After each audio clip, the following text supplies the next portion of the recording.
Assalamualaikum warahmatullahi wabarakatuh. Memiliki mindset bisnis adalah upaya untuk memperbaiki capaian-capaian yang sudah dilewati, upaya untuk memperbaiki kondisi ekonomi yang sebelumnya telah dilalui. Namun demikian, ternyata tidak sedikit yang kebingungan bagaimana melewati fase-fase awal sebelum bisnis itu berjalan dengan baik. Masih berkaitan dengan menjawab pertanyaan dari beberapa teman dari kantor, hari ini saya mau merespon pertanyaan teman saya, Pak Anto, terkait fase awal dan apakah perlu invest ataukah justru menguatkan produk di fase awal. Nah, biar penonton semua juga memiliki gambaran, maka akan saya bacakan dulu apa pertanyaannya. Pertanyaannya kurang lebih begini. Di fase awal bisnis, di saat kita masih memiliki sumber modal terbatas, menurut Pak Umbul, mana yang lebih baik?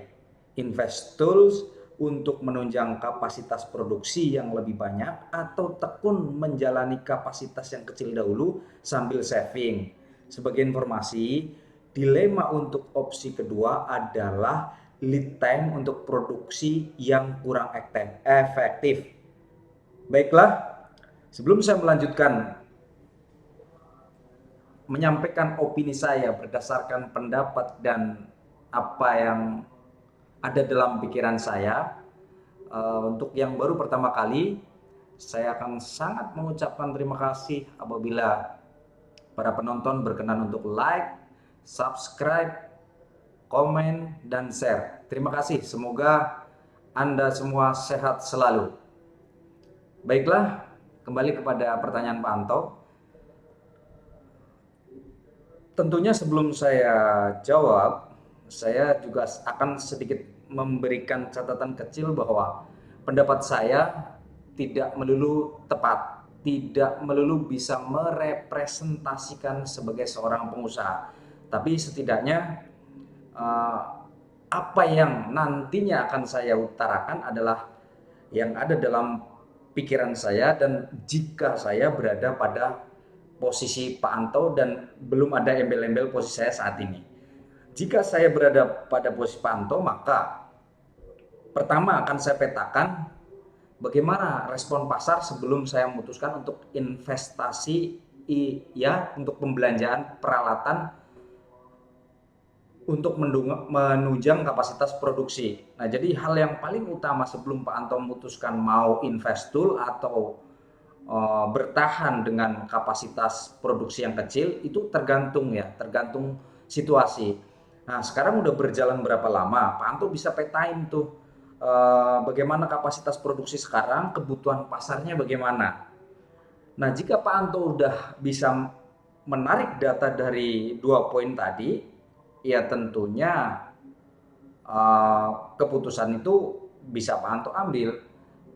Kalau masalah misalnya, ya kalau kita ngambil gegabah ngambil sikap beli investul yang harganya mahal, sementara kemampuan jualnya terbatas atau kebutuhan pasarnya sangat terbatas, tentunya ini akan sangat berisiko. Namun demikian jika Pak Anto yakin bahwa pasarnya sangat luas dan udah trial ternyata memang banyak banget yang butuhkan. Nah, kan tadi ada kalimat bahwa tercatat bahwa produksi kurang efektif. Tapi saya kurang mengerti apakah kebutuhan pasarnya juga tinggi. Jika kebutuhan pasarnya, pelanggannya sudah tinggi dan benar-benar keteter, kalau saya pasti investul.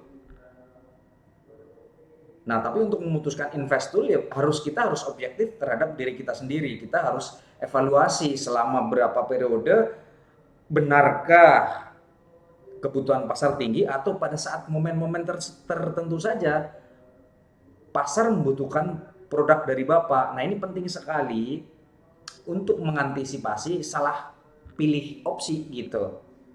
Jadi Pak Anto bisa lihat tarik per hari ini atau besok Pak Anto mulai catat tuh sebenarnya ordernya seperti apa, kebutuhan pasar seperti apa. Kemudian eh, selain itu tadi juga progres marketing seperti apa yang udah dilakukan sehingga bisa berdampak di kemudian hari, pangsa pasarnya akan meluas. Tapi ketika nggak ada effort marketing yang dilebihkan, tentunya segmen pasarnya bergerak melebarnya juga lambat kan.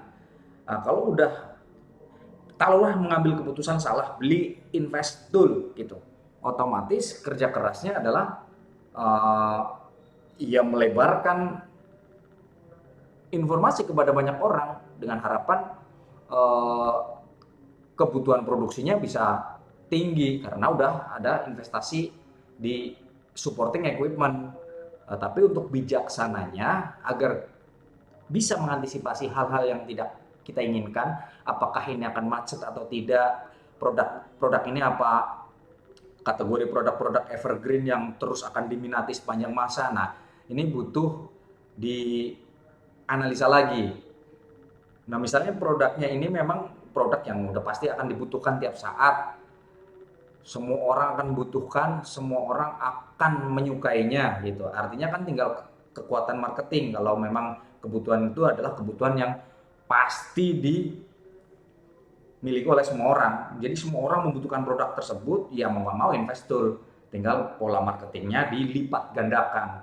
Ketika pola marketingnya udah dilipat gandakan, harapannya kemampuan produksinya naik. Ketika itu berbanding terbalik, ini ya agak repot. Petain dulu nih, apakah si marketnya ini memang benar-benar membutuhkan banyak dengan kemampuan maksimal produksi saat ini. Nah, perhatikan selama kurun waktu tertentu, misal taruhlah 3 bulan Pak Anto melakukan peningkatan effort marketing gitu. Yang tadinya marketingnya udahlah dari mulut ke mulut aja, ya coba tingkatkan effortnya, naikin lagi effortnya. Nah nanti kan bisa dipola juga Pak Anto. Misalnya gini, misalnya kemampuan produksinya sehari sekilo gitu, misalnya sekilo. Kan bisa dibuat pola PO misalnya.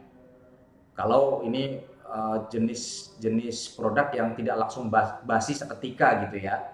Misalnya, pakai pola PO nih, PO masuk 10 misalnya. Tapi kemampuan produksi kita 3. Ya udah, berarti tinggal dihitung setiap setiap hari cuma mampu 3. Jika ada antrian 10 ya udah tinggal dibagi rata, di average aja.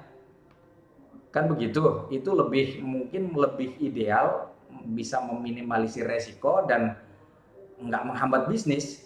Tinggal bagaimana kita mau mengimplementasikan terhadap proses bisnisnya gitu. Jadi menurut saya sih gitu. Mungkin lebih ideal dengan PO dulu kali ya. Jadi order dulu baru produksi. Nah nanti ketika orang yang mau order itu udah dalam antrian tertentu, ya diinformasikan berkenan tidak menunggu 2 hari.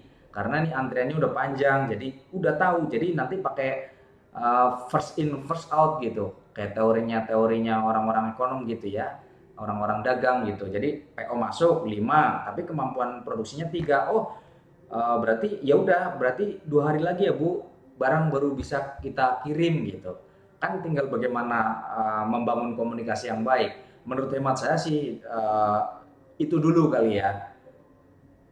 Jika ada para pemirsa yang memiliki gambaran lebih dalam lagi tentang bagaimana mengantisipasi, bagaimana mengambil keputusan terhadap permasalahan ini, ya silahkan ditinggalkan komentar. Kalau saya pribadi, saya akan melihat atau merubah pola kerja gitu. Kalau tadinya pola kerjanya ada order, ya kita lihat kemampuan produksi kita. Kalau memang kemampuan produksi kita 3 dalam 1 hari, ada order 6, berarti komunikasi PO adalah salah satu way out yang baik. Kemudian misalnya pasarnya tidak mau menahan menunggu, ya kita lihat dalam rentang waktu tertentu berapa rejection yang terjadi karena gara-gara suruh menunggu. Itu juga menjadi data buat Pak Anto, kemudian dievaluasi sehingga nantinya mengambil keputusan lebih minim resiko. Mungkin itu saja dari saya, semoga ada manfaatnya. Billahi taufik walhidayah. Assalamualaikum warahmatullahi wabarakatuh. Sehat terus.